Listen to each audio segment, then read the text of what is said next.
encaramos la recta final de la redacción abierta en El Toro Televisión y lo hacemos ya con Adriana Delgado, abogada y analista política. Adriana, bienvenida. Buenos días. ¿Cómo estás?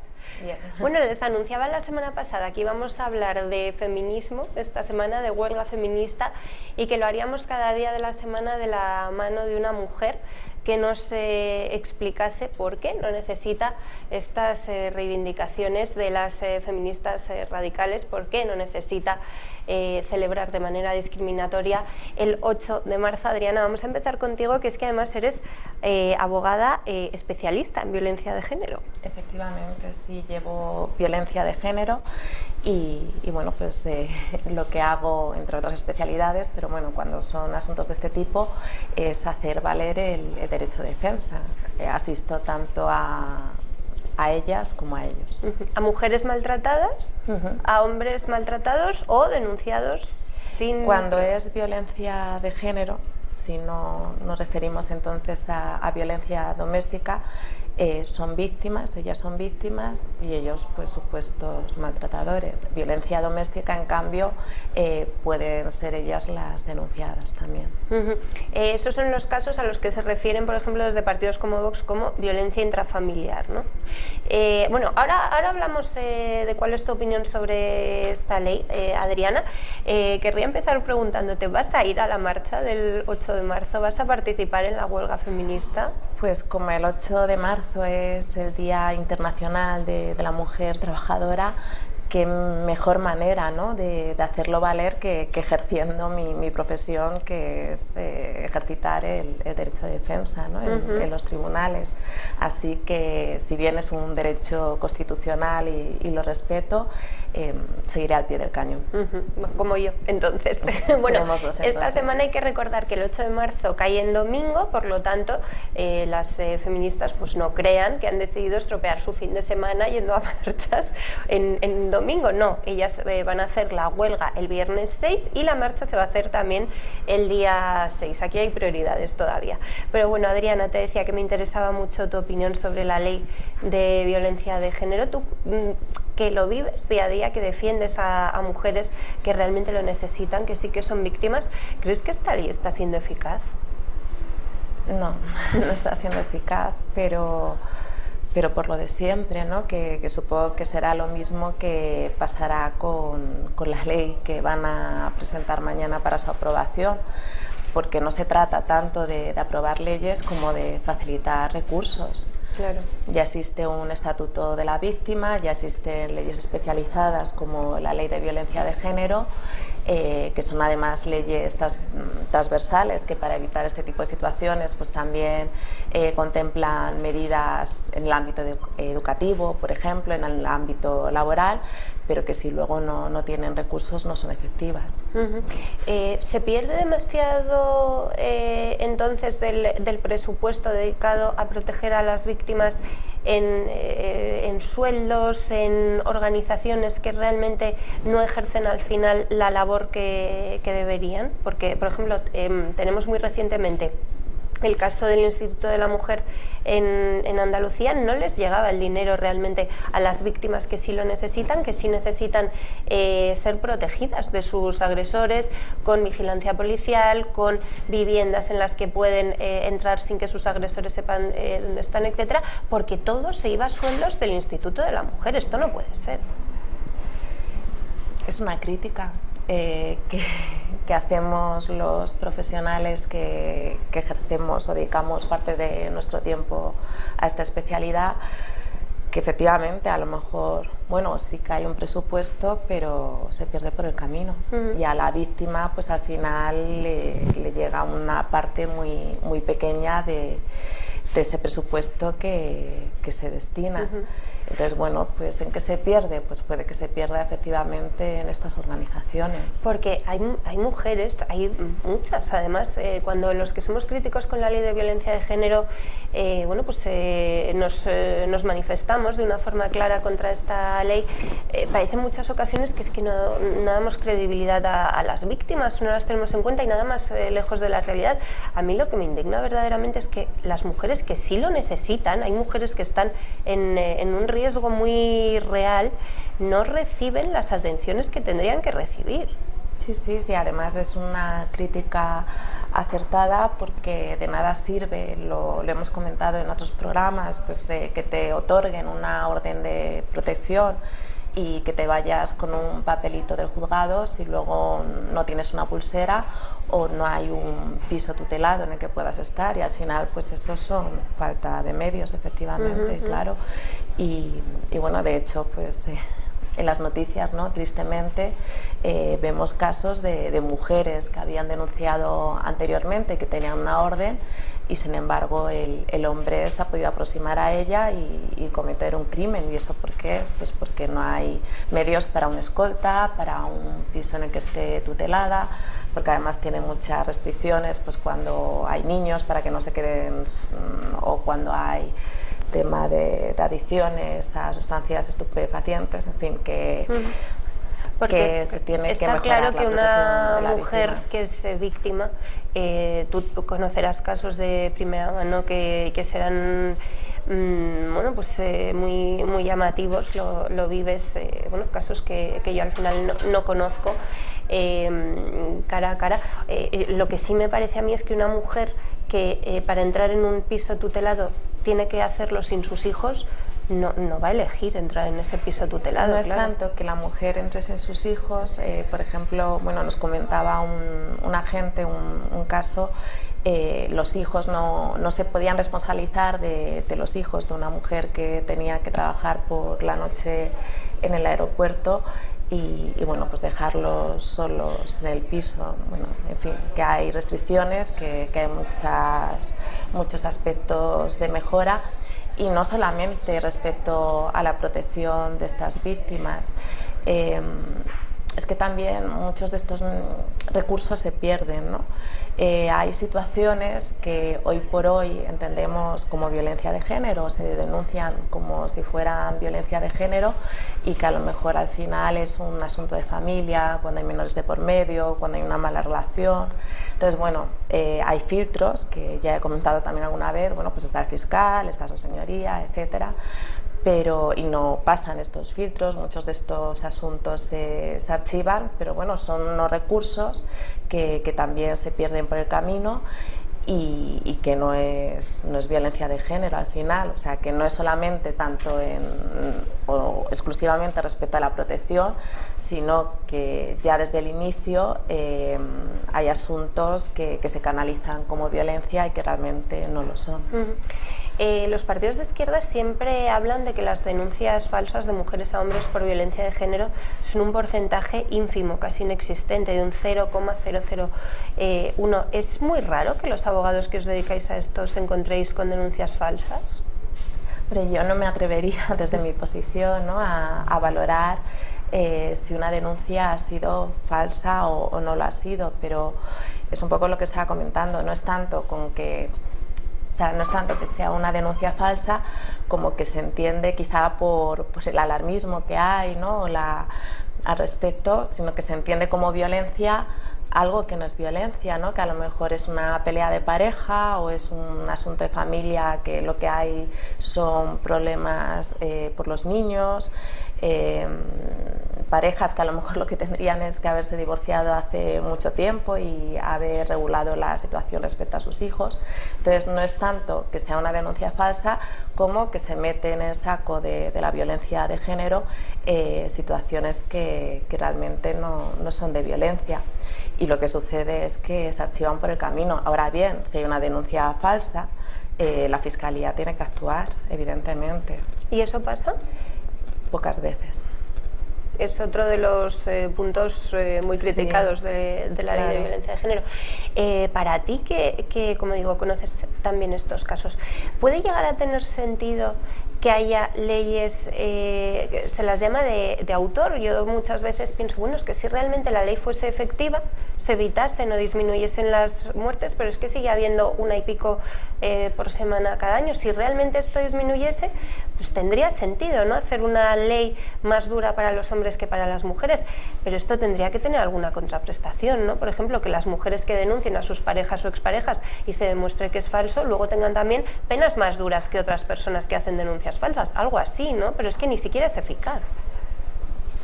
Habría que ver si, bueno, eso depende, ¿no? Hay quien dice, o hay baremos que te dicen que sí, que es eficaz y que están disminuyendo las víctimas, y otros que no, pero efectivamente pues sigue siendo un problema con el que nos encontramos todos los días. Y bueno, pues más que hacer más leyes, ¿no? Un poco volviendo al inicio, destinar recursos y que esos recursos lleguen a quienes tengan que llegar, y desde luego no desproteger a nadie, eso tampoco se puede hacer. O sea, si bien es la discriminación positiva, tampoco hay que discriminar al hombre, ¿no? Y ni tampoco a los hijos, o, en fin, pues desde luego hay un área de mejora importante en este aspecto. Además que ya hay un estatuto de la víctima que bueno, pues que protege a las víctimas en general, que si bien preveía que hubiera leyes especializadas, tampoco el estatuto de la víctima como tal tiene recursos, ¿no? Claro. ¿Con esta ley se desprotege a los niños? Ha habido, bueno, por decreto se incluyó dentro de la ley a los hijos, bueno, a los niños que sufren este tipo de situaciones, pero en un primer momento no están incluidos en la ley contra la violencia de género. Ahora sí están incluidos pues para acceder a pisos tutelados, etcétera, aunque como explicabas tú con restricciones, pero bueno, yo me refiero a que quedan desprotegidos porque si una mujer denuncia a su marido o exmarido por violencia de género, el hombre automáticamente pierde el derecho a optar a la custodia compartida, ¿no? Y esos niños dejan de poder pasar tiempo y ser criados por su padre, que debería ser una reivindicación feminista, el que padres y madres tengan que hacerse cargo de los hijos al 50%, pero que sin embargo y extrañamente es todo lo contrario. Claro, efectivamente, y además o sea, a los niños hoy por hoy también se les considera víctimas de este tipo de delitos porque se les incluyó por decreto. Sí que es cierto lo que estamos comentando, que hay restricciones en los pisos tutelados, no tanto de que no haya niños, pero que si no está la madre para hacerse cargo de ellos, pues no pueden estar los niños solos. Ese tipo de restricciones existe. O la que refería yo con anterioridad, pues cuando es una víctima de violencia que consume, pues tiene muy difícil acceder a un piso tutelado, cuando seguramente sea una persona, una mujer especialmente vulnerable. O sea que hay muchas áreas de mejora. Y luego respecto a la pregunta que me estás haciendo, efectivamente, si es que, o sea, se comenta incluso, ¿no?, que para agilizar los asuntos de familia, en alguna ocasión se las ha orientado a las mujeres o se les ha recomendado acudir a la ley, a este tipo de denuncias, porque la orden de protección, en caso de que se otorgue, comprende tanto medidas penales como medidas civiles. En cuanto a las medidas civiles, efectivamente está lo que se refiere a la regulación de la relación con los niños, si es guarda y custodia compartida, si no lo es, y efectivamente normalmente se le da a la mujer. Entonces, volviendo a lo que tú me estás comentando, es que al final estamos entrando en un tema de familia, ¿no?, que a lo mejor se debía de regular de otra manera, no por el hecho de que una mujer denuncie, se le otorgue la guarda y custodia a ella, ¿no?, aunque eso solamente sucede en caso de que tenga la orden de protección, y luego condiciona todo el procedimiento de familia porque el juez competente es un juez especializado. Si el maltratador no es el padre sino la madre y quienes reciben maltrato son los hijos, ¿los niños están protegidos o no se puede actuar de esta manera? Si no está incluida la madre en las medidas, ¿no pueden estar los hijos? Bueno, hay muchas reivindicaciones al respecto, ¿no?, y una de ellas se refiere a, bueno, un poco orientado a la pregunta que tú me estás haciendo, a que no se le pueda otorgar la guarda y custodia al padre, precisamente pues para protegerle de supuesto maltratador.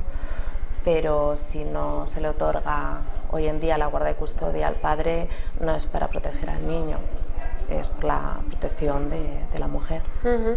Mencionabas tú también, Adriana, esta ley de libertades sexuales que se ha empezado a llamar ley de solo sí es sí, que parece ser que mañana llevará la ministra Irene Montero al Consejo de Ministros contra viento y marea, porque según ha desvelado la cadena SER, claro, los borradores de estas leyes no nos las filtran al Trono Televisión, sino a otro tipo de medios.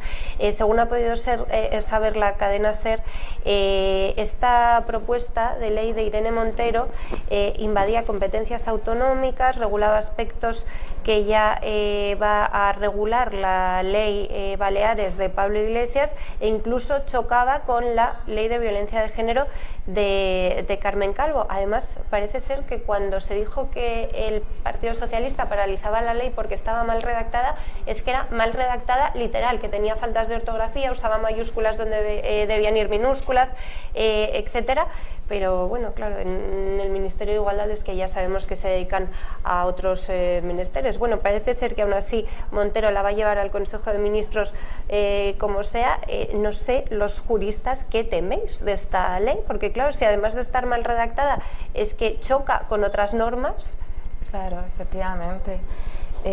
Si volvemos a lo mismo, que son leyes que se aprueban con fines electoralistas, o sea, no se necesitan tantas leyes como recursos, sobre todo cuando son leyes que lo que prevén es proteger a determinados colectivos y ese presupuesto que se destina no llega, pues más bien que llegue lo que tiene que llegar a la víctima, en vez de seguir aprobando leyes que, como tú me estás comentando, ni siquiera están bien redactadas y que pueden entrar incluso en colisión con otras leyes que ya están aprobadas. Porque esto al final entorpece. Más que ayudar, ¿no? Claro. Si hay dos leyes que son contrarias entre sí, pues claro. Al final no sé cómo se actúa. Claro, claro, porque además es que la ley luego hay que interpretarla, luego tiene que tener un desarrollo jurisprudencial, los tribunales, ¿no?, tienen que saber a qué atenerse, pues los que ejercemos la abogacía también. Entonces, bueno, pues más vale que nos centremos en disminuir, ¿no?, el número de víctimas, como tú estás comentando, en vez de seguir aprobando leyes. No obstante, sí que hay aspectos que son interesantes de esta ley, ¿no? Que, por ejemplo, rebajaba las condenas a violadores. La ministra de Igualdad puede decidir aprobar condenas menos duras para los violadores. Eso no tendría que hacerlo el ministro de Justicia, se me ocurre. Claro, efectivamente, pues a lo mejor, bueno, pues es que es una reforma del Código Penal lo que se está planteando, entonces eso tiene que seguir su cauce y parece ser que efectivamente se están tipificando o se están incluyendo en esta ley delitos para proteger a la mujer, que la ley de violencia de género no se incluían, pero que luego se están atenuando algunas de las penas. Sí que es interesante el hecho de que, bueno, pues ya no se distinga, ¿no?, entre abuso y agresión y que nos ciñamos a que haya un consentimiento expreso de la mujer o que cuando es un grupo pues exista una agravante. Esos sí son aspectos que me parecen muy interesantes que tengamos en cuenta a partir de ahora. No obstante, me remito al anterior, más vale que haya recursos a seguir aprobando leyes cuando luego pues no se destinan medios. Porque si la ley actual se aprobase, se aplicase literalmente, si efectivamente cada mujer que lo necesita tuviese protección, es que es de cajón que veríamos que se reducen las víctimas, ¿no? Claro, efectivamente, o sea, si las cosas se hicieran bien, pues seguramente si hubiera más pulseras, ¿no?, remitiéndonos a la ley de violencia de género, o más pisos tutelados, o bueno, los cuerpos y fuerzas de seguridad del Estado tuvieran medios, ¿no?, para proveer de escolta a las víctimas que denuncian, ¿no?, y que supera un primer filtro esa denuncia, pues seguramente se disminuirían las víctimas, ¿no? Sino porque lo estamos viendo en los medios, que a pesar de que denuncian, pues las siguen asesinando, claro. Adriana, muchísimas gracias por haber hablado de este asunto con nosotros. Seguiremos a lo largo de la semana, como les decía. Adriana Delgado, que como saben es, además de colaboradora habitual, abogada y analista política. Muchísimas gracias. Feliz semana. Igualmente. Creo que sí, creo que ha quedado muy bien Feliz semana. explicado. Y eso, Adriana, que demostremos que somos mujeres trabajadoras, trabajando mucho, que Desde a muchas luego, desde mujeres, luego. antes que a nosotras, les costó mucho incorporarse al mundo Claro, laboral. y que seamos iguales en derecho y obligaciones, ¿no?